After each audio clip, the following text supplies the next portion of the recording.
We constantly believe that through sleep, we lose a part of our lives. We lose the time that we can spend working to advance in our careers. We lose the ability to be as efficient as possible to get our work done and out of the way. We lose the time that we can spend learning more to get ahead of the competition. But in hindsight, we actually need to lose in order to make more. Humans are curious creatures. We stress having to learn these basic requirements in order to progress, but while our society is progressing, we begin to neglect these same basic requirements. We deny ourselves of sleep's various rejuvenating properties in favor of waking toil.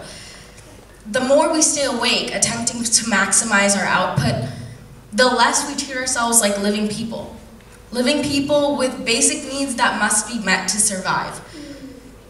We are pushing ourselves too far to be able to recuperate and in turn, work with the efficiency that we so crave. But how did this come to be? What created this need for speed? Life's transition from a jog to a marathon was triggered by our obsession with productivity.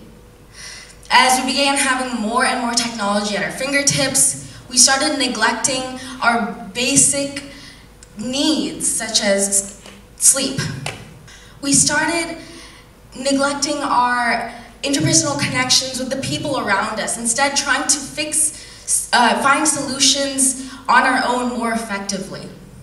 And ultimately, this has led us to our obsession with productivity, which has only grown as time has passed. Now productivity's fingerprints are everywhere, such as self-help books, work planning apps, web pages dedicated to improving one's efficiency. But even as we become more prolific and spend time trying to finish our work and getting it out of the way, we do not use the extra time to relax or de-stress. No, we use it to fit in more work. How many times have you finished your work in order to use the rest of your day practicing playing an instrument or doing work from outside of school? How many times have you allowed your work life to bleed into your weekend instead of spending time with the rest of your family? Our belief that the more work we do, the more we get out of the way and the more recognition we receive is hurting us in the long run, ultimately impacting our rest schedule and in turn our ability to work in and of itself. So how can we stop this? How does sleep play into this entire system? Sleep is actually a very essential part of our livelihoods. In fact, we spend 25 years of our lives sleeping for a reason. Sleep's benefits range from improving one's mood to physically strengthening the body to even consolidating memories. In fact, the years of life that we believe we waste in sleep actually help us in consolidating the memories of what we have already learned, which ultimately help us learn more quickly and easily. Without sleep, not only can we become physically or mentally weaker, we can also become mentally unstable or worse, dead. Of course, this isn't what you care about. You care about how sleep affects your work or school performance. Unfortunately, I don't have good news here.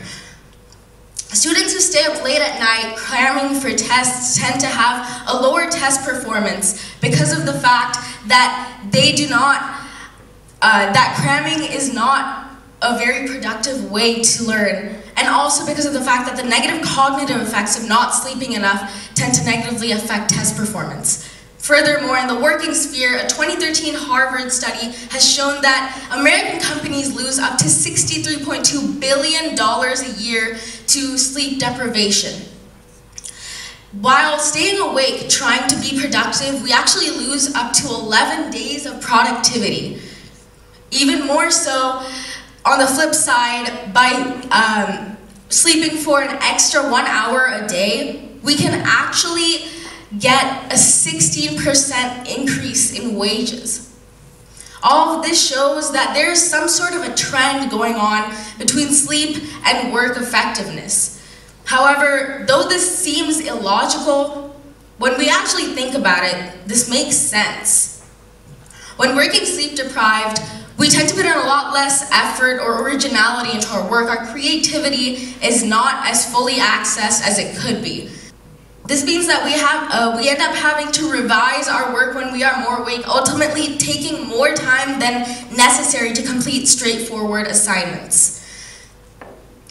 Furthermore, the mood-enhancing effects of sleep are forgone when we do not sleep enough, making us act irritable towards our friends and family.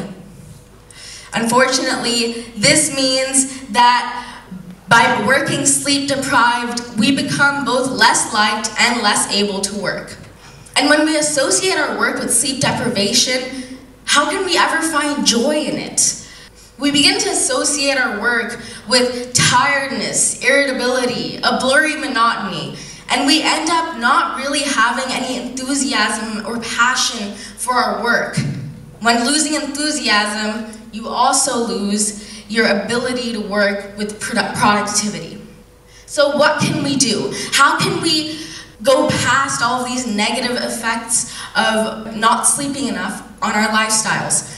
Unfortunately, students, studying and staying up late now will not save you from sleep deprivation when you're older. In fact, it will only build up your sleep debt earlier.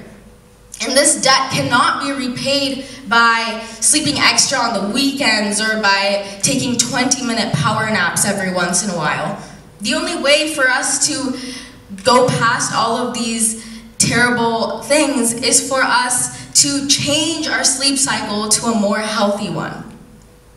But how can we do this? How can we push away everything that we have known about our routine and push away our sleep-deprived work time?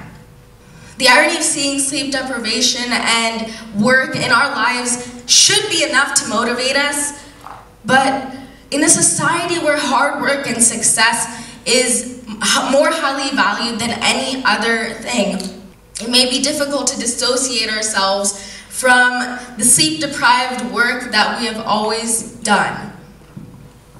So ultimately, this is a battle of willpower. You all know now the effects of sleep deprivation on your work. Now it is up to you to change that and to see those effects in real time. Sleeping more, ironically, isn't as easy to do as it is to say, but it is important and it is necessary, because if we do not sleep enough, we can become irritable, we can lose our productivity, we can lose our enthusiasm for our work, and ultimately we will not be the effective marathon running people that we know we should be. Ultimately, sleep will determine whether you run this marathon that we call life with pain or with joy. And ultimately, a little bit of loss is necessary in order to win the race. Thank you.